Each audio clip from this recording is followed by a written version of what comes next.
श्री शिवाय दोस्तों। धतूरा भारतीय संस्कृति और धार्मिक परंपराओं में एक महत्वपूर्ण स्थान रखता है। यह औषधीय गुणों के साथ साथ आध्यात्मिक दृष्टि से भी अत्यंत असरी समझा गया है। शत्रु मुक्ति, जिसका अर्थ है कि असर या उसके द्वारा उत्पन्न समस्याओं से छुटकारा पाना, इसके लिए धतूरा विशेष रूप से उपयोगी समझा जाता है। आगे इस वीडियो में हम शत्रु मुक्ति के लिए धतूरे के उपायों, इसके धार्मिक महत्व और विधियों को विस्तार से समझेंगे। सबसे पहले धतूरा का धार्मिक और आध्यात्मिक महत्व समझते हैं। धतूरा का पौधा शिवजी को अर्पित किया जाने वाला एक पवित्र पौधा है। इसे शिव का प्रिय पुष्प समझा जाता है और विशेष रूप से श्रावण मास और महाशिवरात्रि के दौरान शिवलिंग पर चढ़ाया जाता है। शास्त्रों में कहा गया है कि धतूरा न केवल आध्यात्मिक ऊर्जा को बढ़ाता है, बल्कि यह नकारात्मक ऊर्जा और बाधाओं को भी समाप्त करता है। यही कारण है कि यह शत्रु मुक्ति के लिए उपयोगी समझा जाता है।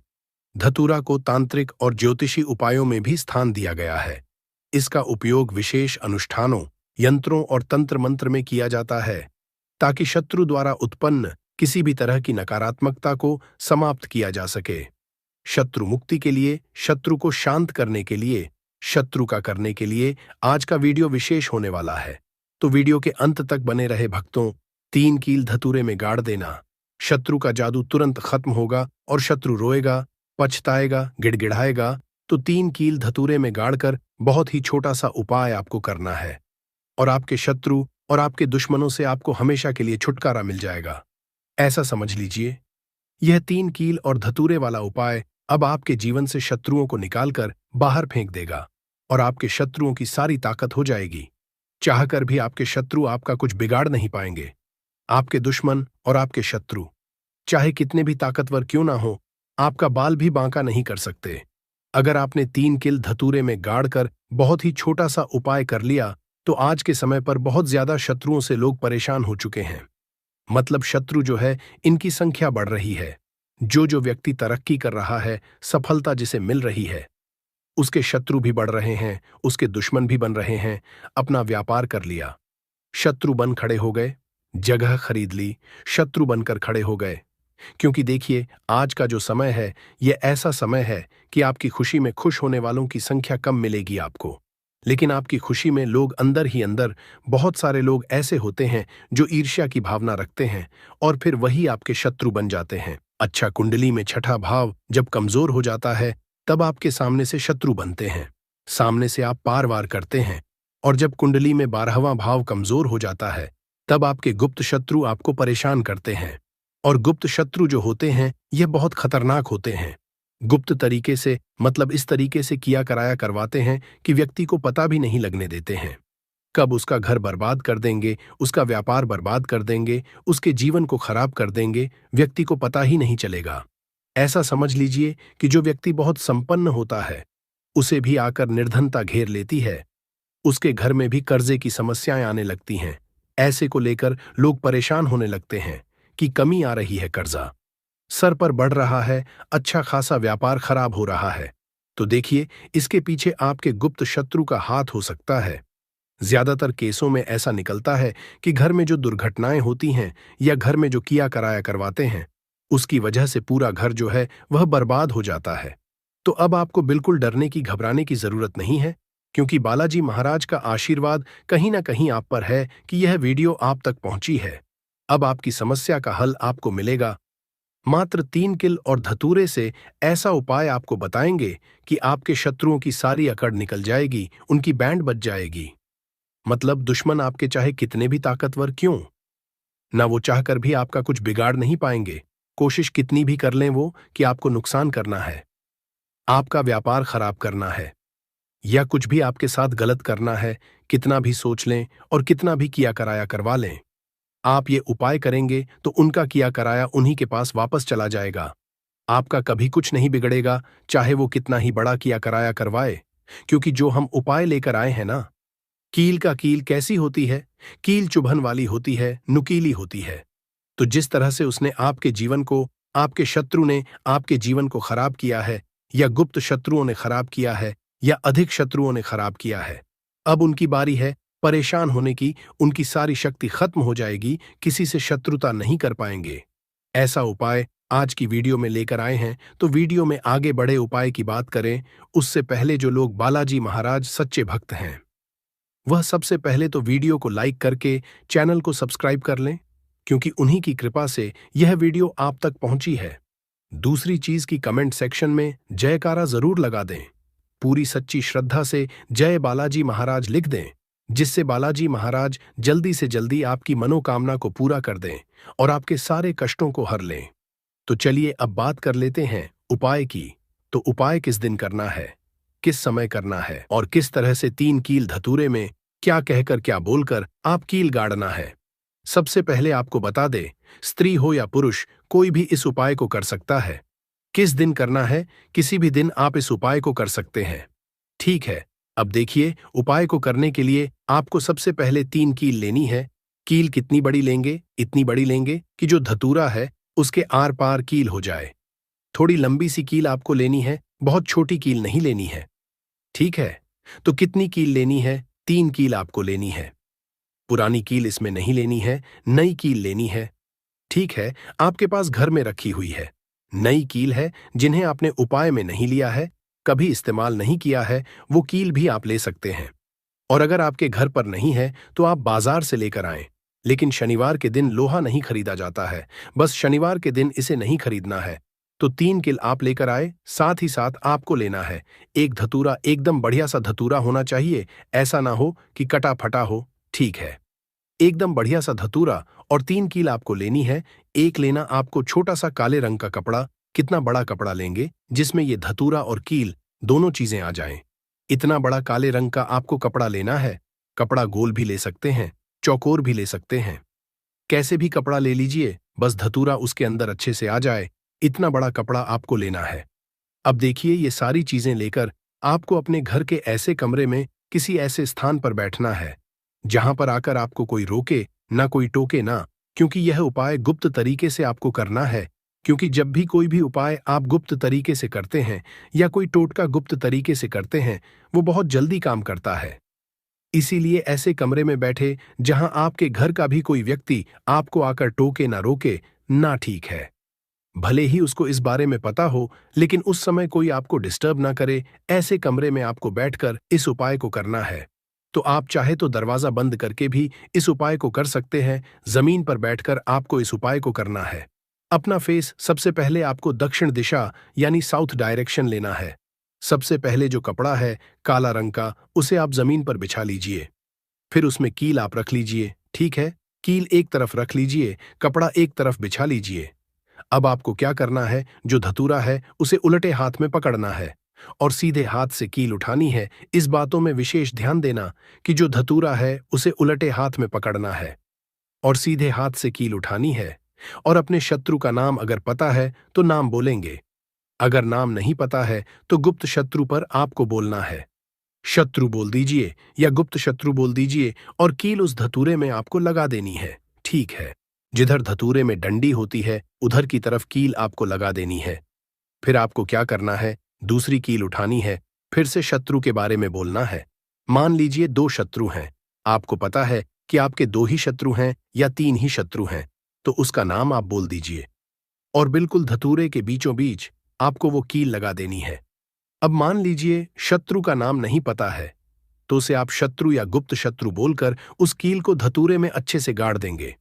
मतलब आर पार हो जाए कील, इस तरह से आपको गाड़ देना है। फिर आपको तीसरी कील उठानी है। अगर शत्रु का नाम पता है, जैसे किसी किसी के 3 शत्रु होते हैं, उसे पता होता है कि मेरे 3 ही शत्रु है, फिर तो आप अपने शत्रु का नाम बोलिए।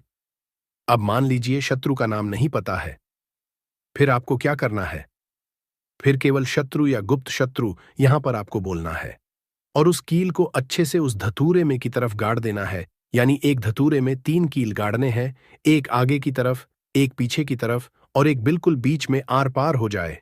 इस तरह से आपको कील को धतूरे में गाड़ देना है, लगा देना है। इसके बाद आपको ऐसा सोचना है कि अब मेरे जितने भी शत्रु हैं ये परास्त हो रहे हैं, मेरे जीवन से दूर हो रहे हैं और अब ये मेरा कुछ नहीं बिगाड़ पाएंगे। ठीक है, ऐसा सोचकर आपको वो पूरा का पूरा धतूरा जिसमें कील आपने गाड़ी है काले कपड़े में रख लेना है और इसकी पोटली बना लेनी है। है छोटी सी पोटली बना लेंगे, मतलब इसे पूरा ढक देंगे, उस काले कपड़े से उसके अंदर लपेट देंगे, ठीक है। धतूरे को कपड़े से लपेट देंगे। अब आपको क्या करना है, किसी ऐसे स्थान पर जाना है जहां पर कोई आता जाता ना हो, मतलब ज्यादा लोगों का आना जाना जहां पर ना हो, ऐसे स्थान पर आप जाइए। वहां पर आप मिट्टी में छोटा सा गड्ढा करिए, ठीक है। और उस गड्ढे में उस पूरे धतूरे को कपड़े के साथ ही, कपड़े को हटाना नहीं है, कपड़े के साथ ही आपको उस मिट्टी में उसे दबा देना है। फिर अच्छे से गड्ढे को देना है और पीछे पल तक आपको बिल्कुल नहीं देखना है, सीधे अपने घर पर आ जाएंगे, ठीक है। और फिर आकर आपको अपने हाथ पैर धो लेने हैं। बाकी जो भी काम आप करते हैं वह काम फिर कर सकते हैं। कितनी बार करना है, यह उपाय सिर्फ और सिर्फ आपको एक बार में ही इससे लाभ मिल जाएगा। एक बार ही यह उपाय करिए। किस दिन करना है, किसी भी दिन कर सकते हैं, लेकिन शनिवार का दिन, मंगलवार का दिन और अमावस्या की जो तिथि होती है, यह बहुत उत्तम है इस उपाय के लिए। बाकी तो किसी भी दिन आप इसको कर सकते हैं। ऐसा समझ लीजिए, जीवन से शत्रु ऐसे दूर हो जाएंगे कि कभी आपके जीवन में शत्रु थे ही नहीं। सारे गुप्त हो या सामने से शत्रु हो, सारे शत्रुओं की छुट्टी हो जाएगी। जब इस उपाय को आप करेंगे, सारे दुश्मन परास्त हो जाएंगे। तो जरूर से इस उपाय को करिए और अपने शत्रुओं से छुटकारा पाइए। आइए भक्तों, वीडियो के अंत में हम आपको धतूरे से जुड़े कुछ महत्वपूर्ण छोटे छोटे मगर चमत्कारिक उपाय भी बताते हैं, जिसे अपनाकर आप अपने जीवन से शत्रुओं को आसानी से दूर कर सकते हैं, अपने दुश्मन परास्त कर सकते हैं। तो वीडियो महत्वपूर्ण है, अंत तक बने रहे। पहला चमत्कारिक सरल उपाय है धतूरे का उपाय, तांत्रिक मंत्रों के साथ करना। इस उपाय के लिए आपको धतूरे के 3 फल, एक लाल वस्त्र, एक शुद्ध घी का दीपक, चंदन और पुष्प की आवश्यकता होगी भी। आप किसी भी मंगलवार या शनिवार की रात को यह उपाय करें। सबसे पहले आप एक शांत और पवित्र स्थान चुनें। उसके बाद धतूरे के 3 फलों को लाल वस्त्र में रखें और शिवलिंग के सामने रखें, क्योंकि धतूरे शिवजी को अति प्रिय है। उसके बाद मंत्र ओम नमः शिवाय, इस मंत्र का 108 बार जाप करें। इसके बाद इन फलों को बहते हुए जल में प्रवाहित कर दें, किसी नदी या नहर या तालाब में प्रवाहित करें। यह उपाय शत्रु से रक्षा करता है और उनकी नकारात्मक ऊर्जा को दूर करता है। दूसरा चमत्कारिक सरल उपाय है धतूरे का हवन करना। इस उपाय के लिए आप सबसे पहले धतूरे के पत्ते और फल ले लें, थोड़ा गुल धूप ले लें, एक कपूर और गाय का घी रख लें। फिर आप एक हवन स्थापना करें। फिर आप हवन कुंड में इन सभी को, धतूरे के पत्तों और फलों को गूगल और कपूर के साथ जलाएं। फिर आप मंत्र ओम हरि हरो हर, इस मंत्र का उच्चारण करते हुए हवन सामग्री अर्पित करें। यह हवन शत्रुओं की बुरी दृष्टि और असर को समाप्त करता है। तीसरा चमत्कारिक सरल उपाय है धतूरे का यंत्र बनाना। सबसे पहले आप एक भोजपत्र ले लें, एक धतूरे के बीज ले लें, चंदन और लाल स्याही रख लें। फिर आप एक भोजपत्र पर शत्रुनाशक यंत्र बनाएं। फिर आप इसे धतूरे के बीजों साथ लाल वस्त्र में बांधें। फिर आप इसे अपने घर या कार्यस्थल पर रखें। यह उपाय शत्रुओं के असर को निष्क्रिय करता है और आपको सुरक्षा प्रदान करता है। चौथा सबसे महत्वपूर्ण और चमत्कारिक सरल उपाय है धतूरे का शिवलिंग पर अभिषेक। सबसे पहले आप धतूरे के पत्ते और फल, गाय का दूध और शुद्ध जल रख लें। उसके बाद आप सोमवार को प्रातःकाल स्नान करके शिव मंदिर जाएं। फिर आप शिवलिंग पर पहले शुद्ध जल और दूध अर्पित करें और इसके बाद धतूरे के पत्ते और फल चढ़ाकर फिर आप इस मंत्र का जाप करें। यह उपाय शत्रुओं के असर को कम करता है और आपके जीवन में शांति लाता है। पांचवा चमत्कार एक सरल उपाय है धतूरे का ताबीज। सबसे पहले आप कुछ धतूरे के बीज और लाल धागा अपने पास रख लें। फिर आप धतूरे के बीजों को लाल धागे में पिरोकर ताबीज बनाएं। फिर आप इसे अपने दाहिने हाथ या गले में पहने। यह ताबीज नकारात्मक ऊर्जा से बचाता है और शत्रुओं के कुअसर को निष्क्रिय करता है। भक्तों, इन सभी उपाय को करते समय उपाय से जुड़ी हुई कुछ विशेष सावधानियां भी हैं जिसे जानना जरूरी है। जैसे पवित्रता का ध्यान रखें। धतूरे के उपाय करते समय मन और शरीर की पवित्रता का ध्यान रखना चाहिए। स्नान करके शुद्ध वस्त्र पहने और शांत चित्त मन से उपाय करें। अगला है सही दिन और समय का चयन करें। धतूरे के उपाय मंगलवार, शनिवार या अमावस्या की रात को अधिक असरी माने जाते हैं। उपाय का समय जिस समय आप करना चाहते हैं कर सकते हैं। अगला है मंत्रों का सही उपाय। करते समय मंत्रों का सही उच्चारण करें, अन्यथा इसका असर कम हो सकता है। अगला है धतूरे का सुरक्षित उपयोग। धतूरा जहरीला होता है, इसलिए इसे संभालते समय विशेष सावधानी बरतें, विशेषकर इसे बच्चों की पहुंच से दूर रखें। अगला है संकल्प और श्रद्धा। उपाय करते समय आपके मन में विश्वास और श्रद्धा होनी चाहिए। भक्तों, धतूरा केवल शत्रु मुक्ति के लिए ही नहीं, बल्कि अन्य समस्याओं के समाधान में भी उपयोगी है। जैसे पहला है स्वास्थ्य लाभ। धतूरा वेद में औषधि के रूप में भी उपयोग होता है। इसका उपयोग दमा, जोड़ों के दर्द और त्वचा रोगों के उपचार में किया जाता है। दूसरा है धार्मिक उपाय। पूजा और अनुष्ठानों में धतूरा सकारात्मक ऊर्जा को बढ़ाने के लिए उपयोग किया जाता है। तीसरा है तांत्रिक उपाय। तंत्र क्रियाओं में धतूरे का उपयोग बाधाओं को दूर करने और सफलता हासिल करने के लिए किया जाता है। भक्तों, निष्कर्ष यह है कि धतूरा एक पवित्र और शक्तिशाली औषधि और धार्मिक सामग्री है, जिसका सही उपयोग शत्रु मुक्ति के लिए अत्यंत हो सकता है। हालांकि इसे करते समय सतर्कता और नियमों का पालन करना आवश्यक है। श्रद्धा, संकल्प और सही विधि से किए गए उपाय न केवल शत्रुओं के असर को समाप्त करते हैं, बल्कि आपके जीवन में शांति, सुरक्षा और समृद्धि भी लाते हैं। भक्तों, सभी धतूरे से जुड़े उपाय हम आपको सरल और विस्तार से समझाने की कोशिश किए हैं। भी आपको कुछ भी ऐसा जो इसमें पूछना हो, कुछ ऐसा जो समझ में ना आया हो, तो आप कमेंट सेक्शन में पूछ सकते हैं। नहीं तो आप फिर से ध्यान से को देखकर, सुनकर समझ सकते हैं। तो इस उपाय को आप शाम के समय भी कर सकते हैं, सुबह के समय में भी आप इस उपाय को कर सकते हैं। लगा हुआ है, उस पर किसी का भी कब्जा नहीं है, तो वो आप जो है बिना पूछे भी में से तोड़ सकते हो। पर किसी के घर के अंदर लगा हुआ है, तो वह उससे सकर ही 5 कनेर के फूल उसके पेड़ में से लेना। अब आपके पास 5 कनेर के फूल भी आ चुके हैं। अब दोस्तों, कनेर के फूल के साथ में क्या हमें सीधा उपाय करना है या कुछ सामग्री भी लेकर जाना है? तो देखो, कोई भी उपाय जब हम करते हैं तो सीधा हम उपाय जाकर नहीं करते हैं। उससे पहले हम भगवान शिव जी की पूजन अर्चना भी करते हैं। तो देखो, अगर यह उपाय आप सुबह के समय कर रहे, प्रातःकाल कर रहे हो, तो आप लोगों को अपने साथ में कम से कम 1 लोटा छल तो जरूर लेकर जाना ही जाना है। मंगलवार की अष्टमी का दिन रहेगा। वैसे ही माताएं बहनें अपनी पूजन सामग्री लेकर जाएंगी, तो उन लोगों के लिए कोई दिक्कत नहीं है जो प्रतिदिन शिव जी के मंदिर जाते हैं या मंगलवार के अष्टमी के दिन अपनी पूरी पूजन सामग्री लेकर जाएंगे। भाई, वो वैसे के वैसे ही लेकर जाएं। ये बात उनके लिए है जो कुछ भी लेकर नहीं जाएंगे। भाई, वो बस 1 लोटा जल तो जरूर लेकर जाएं। अगर वह इस उपाय को 5 कनेर के फूल वाले उपाय को कर रहे हैं, उसी के बाद में दोस्तों शाम के समय की बात करें तो भाई, शाम के समय अगर आप लोग इस 5 कनेर के फूल वाले उपाय को कर रहे हो, तो अपने साथ में 1 गोल बाती का घी का दीपक जरूर लेकर जाना। जो घी का दीपक लोगे वो आटे का होना चाहिए। आटे का होने के साथ में उसके अंदर गोल बाती रखा आएगी। वो गोल बाती आप अपने हाथों से बनाओगे, ज्यादा बेहतर होगा। साथ ही में उस दीपक के अंदर जो मतलब चीज डलेगी, वो डालेगी शुद्ध देसी गाय का घी, है ना। उसके अंदर शुद्ध देसी गाय का घी ही डालना, न भैंस का डालना, न मिलावटी बाजार का घी डालना। इस बात का भी आप लोग ध्यान रखना। अगर आपको उपाय का पूर्ण फल चाहिए तो भाई करना क्या है, देखो, सुबह अगर उपाय कर रहे हो ना, तो अगर 10, 11, 12 बजे तक भी उपाय करोगे तो भी कोई दिक्कत वाली बात नहीं है, कर सकते हो।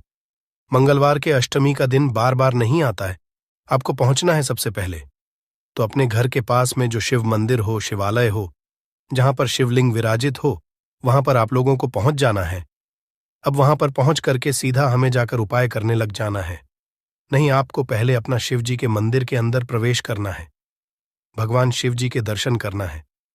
पहले आपको अपनी अपनी पूजन अर्चना करनी है। जैसे कि 1 लोटा जल जो लेकर गए हैं, भाई वो 1 लोटा जल दे चढ़ा दें।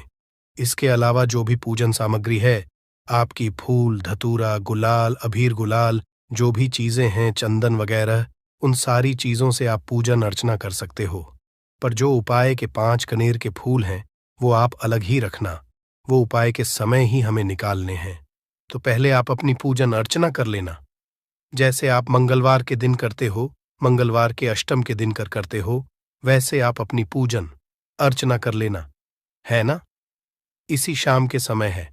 शाम के समय जब आप अपने घर के पास में जो शिव मंदिर हो वहां पर पहुंचो। गतों पहुंचने के बाद आप पहले अपना वह घी का दीपक जलाना।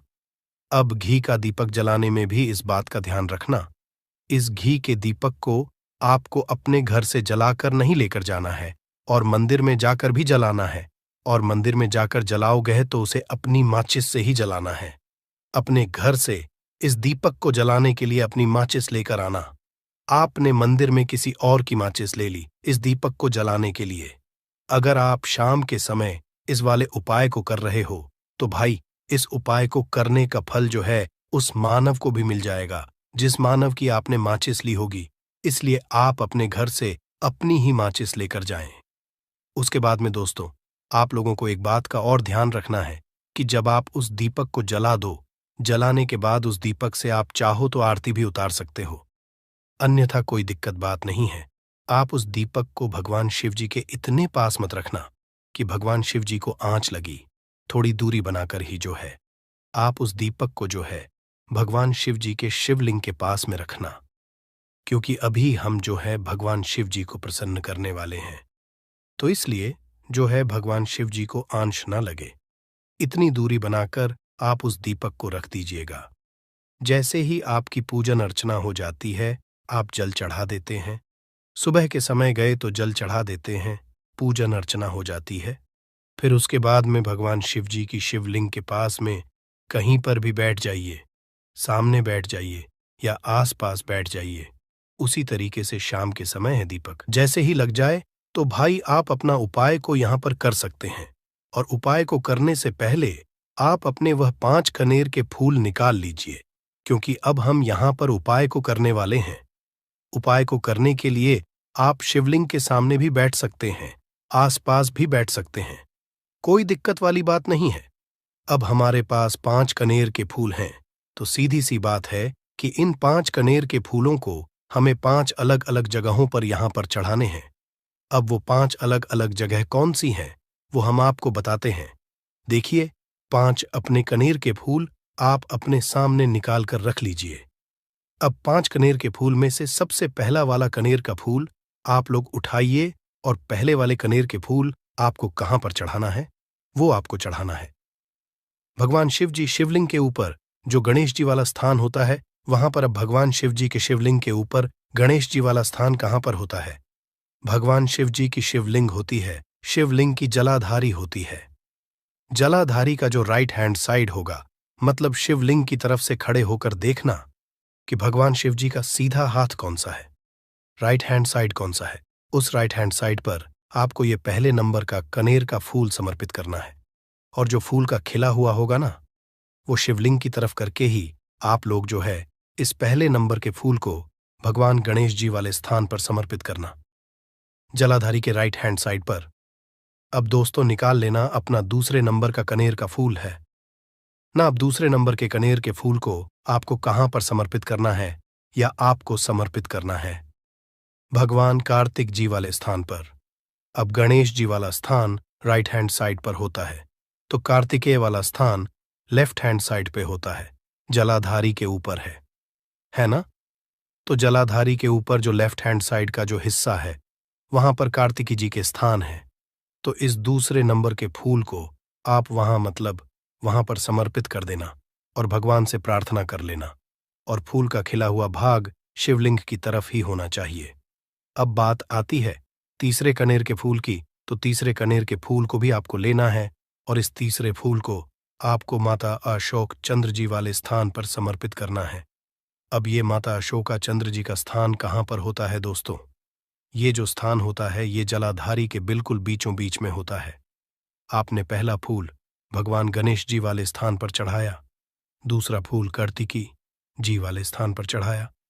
अब ये तीसरा फूल जो है इन दोनों फूलों के बीचों बीच चढ़ेगा, मतलब जहां पर माता अशोक सुंदर जी का स्थान होता है, खिला हुआ भाग शिवा की तरफ करके ही जो है इस तीसरे नंबर के फूल को आप समर्पित कर देना। माता अस्कचंदी वाले स्थान पर अब बात आती है चौथे नंबर के फूल की।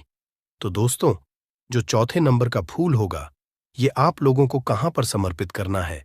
ये आप लोगों को समर्पित करना है भगवान शिवाजी की शिवलिंग के ऊपर जो एक पात्र टंगा हुआ होता है जिससे बूंद बूंद करके जल टपकता है, जिसके अंदर शिव जी की 5 बेटियों का स्थान होता है, जयाविश, हरा, शमली और देव। उस पात्र के अंदर जो है आप लोगों को क्या करना है, ये चौथे नंबर के फूल को समर्पित करना है। अगर किसी कारणवश आपका वह पात्र जो है शिवलिंग के ऊपर जो पात्र टंग हुआ होता है, जिससे बूंद बूंद करके जल टपकता है, वह पात्र उपस्थित ना हो, तो भाग को क्या करना है कि शिव जी की 5 बेटियों का नाम लेकर जया, विष, हरा, शामली, बारी, दोतली और देव का नाम लेकर जो है इस चौथे नंबर के फूल को आपको जलाधारी के ही कटी शिवलिंग का जो कटी भाग होता है, मतलब जलाधारी के ऊपर ही जो भाग होता है ना, वहां पर समर्पित कर देना इस चौथे नंबर के फूल को, है ना। उसके बाद में दोस्तों बात करते हैं आखिरी नंबर के 5वें नंबर के फूल को, जो कि आखिरी फूल है हमारा। इस 5वें नंबर के फूल को आपको क्या करना है, अगर आपके मतलब जिस मंदिर में आप गए हो वहां पर अगर त्रिशूल लगा हुआ है, तो भाई त्रिशूल का एक मध्य भाग होगा जहां से वो त्रिशूल के तीनों भाग निकले हुए होंगे, है ना। तो आपको वो त्रिशूल का एक मध्य भाग देख लेना है। उस मध्य भाग पर आपको इस 5वें नंबर के कानर के फूल को छुआ है, स्पर्श कराना है। और स्पर्श कराने के बाद इस 5वें नंबर के फूल को आपको क्या करना है, भगवान शिवाजी की शिवलिंग के ऊपर समर्पित कर देना है। अब दोस्तों अगर वह मतलब जो है त्रिशूल ना भी हो आपके मंदिर में उपस्थित, तो आप सीधा सीधा ये जो 5वें का कनेर का फूल है या भगवान शिव जी की शिवलिंग के ऊपर समर्पित कर देना। बस ध्यान इस बात का रखना कि जो खिला हुआ भाग है फूल का, वो सामने की तरफ होना चाहिए, जलाधारी की तरफ होना चाहिए, और डंडी का जो भाग है वो शिवलिंग के पीछे की तरफ होना चाहिए। फूल की है ना, तो इस बात का आप लोगों को ध्यान रखना है। जैसे ही आप लोगों को ये 5 फूल समर्पित कर देते हैं, वहीं पर भगवान शिव जी के शिवलिंग के पास में बैठकर जो है हाथ विनती कर कर अपनी वह मनोकामना बोलना, जिस मनोकामना के लिए आप लोग ये वाला उपाय कर रहे हो, अपनी वह दुख और समस्या बोलना जिसके लिए आप लोग अपना ये वाला उपाय कर रहे हो। अपनी किसी भी एक मनोकामना के लिए ये वाला उपाय करना, 2-3 मनोकामना एक साथ मत बोलना। कोई भी एक मनोकामना बोल देना अपने 5वें नंबर के फूल को चढ़ाने के बाद, और चढ़ा दो तो भाई 2 मिनट भगवान शिवाजी के नाम का जाप कर लेना। उसके साथ में दोस्तों आपका ये यहां पर पूर्ण हो जाता है और आप अब भगवान शिव जी के दर्शन करके उनको धोख देकर अपने घर पर वापस जा सकते हो। इसी के साथ में दोस्तों इस उपाय को करने से आपको बहुत बहुत ही बड़ा, दोस्तों नींबू के उपाय आज से नहीं बल्कि हजारों साल से पहले से इस्तेमाल किए जा रहे हैं। जो उपाय आज हम आपको बताने जा रहे हैं, नींबू का इस्तेमाल करके उससे आप अपनी हर समस्या का समाधान पा सकते हैं। अगर आप ज्योतिष शास्त्र, वास्तुशास्त्र की किताबों में जाते हैं और अध्ययन करते हैं, तो नींबू के ऊपर पूरे 11 अध्याय आपको जाएंगे, जिसका मतलब यह है कि नौकरी पाने के लिए नींबू का इस्तेमाल कैसे आप कर सकते हैं, अपने व्यापार को दौड़ाने के लिए कैसे नींबू का इस्तेमाल करना चाहिए, एवं अगर आपका शत्रु आपका विनाश करना चाहता है तो नींबू के उपाय से कैसे आप उल्टा अपने शत्रु का विनाश कर सकते हैं। आपके घर पे नकारात्मक शक्तियां हैं, बुरी शक्तियों का वास है, इन सब को भगाने के लिए नींबू कैसे रामबाण दबा समझा जाता है, इन सब के बारे में आपको वास्तुशास्त्र और ज्योतिष शास्त्र की किताबों में मिल जाएगा। दोस्तों अगर आपका भाग्य सौ चुका है, आपके घर पर ऐसी शक्तियां आ गई हैं जिसकी वजह से आपके घर में लड़ाई होती रहती है, पति पत्नी में बनती है, तो दोस्तों आज के जो उपाय हम आपको बताने जा रहे हैं वो आपकी सारी समस्याओं का समाधान कर देंगे। स्वास्थ्य की दृष्टि से नींबू बहुत ज्यादा लाभदायक होता है। साइंस की भाषा में अगर कहे तो नींबू में विटामिन सी बहुत ज्यादा होता है। एसिडिटी आपको प्रॉब्लम है, पेट खराब रहता है, तो नींबू उसमें रामबाण की तरह काम करता है दोस्त। और नींबू के अंदर इतनी ताकत होती है कि वो एक से एक बड़ी समस्याओं को चुटकी में खत्म कर सकता है, कई बाधाओं को एकदम हमेशा के लिए पास से हटा सकता है। इसलिए अगर आप भी चाहते हैं कि आपके ऊपर माता लक्ष्मी का आशीर्वाद हो, भगवान भोलेनाथ आपको आशीर्वाद दे, तो ये वीडियो बिना भगाए अंत तक देखिएगा, क्योंकि इस वीडियो में आज आपको पता चलेगा कैसे नींबू के 10 उपाय करके आप अपने जीवन की हर परेशानी को खत्म कर सकते हैं। आपको हम एक एक उपाय के बारे में अब बताने जा रहे हैं, इसलिए बहुत गंभीरता से वीडियो को देखिएगा। देखिए दोस्तों, कई लोग ऐसे होते हैं कि वीडियो देखते हैं।